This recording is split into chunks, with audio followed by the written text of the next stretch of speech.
Corona virus. World Health Organization নামকৰণ কৰা official নামটো হ'ল COVID-19.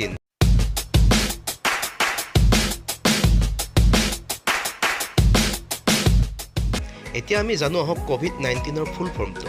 তাৰ আগতে আপোনালোকক এটা সৰু অনুৰোধ, মোৰ এই চেনেলটোত যদি আপুনি প্ৰথম আহিছে তেনেহ'লে ছাবস্ক্ৰাইব কৰি বেল আইকনটো দবাই দিব।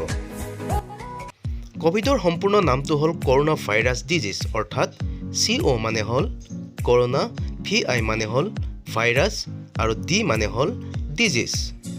ইয়াৰ পিছত COVID-19 অৰ্থাৎ 19 ডিজিজটো দিয়াৰ অৰ্থ হ'ল এই ভাইৰাছটো 2019 চনত পোনপ্ৰথমে চীন দেশত মানুহৰ দেহত সংক্ৰমণ হৈছিল আৰু যাৰ ফলত আজি সমগ্ৰ বিশ্বতে এই ভাইৰাছ বিয়পি পৰিছে।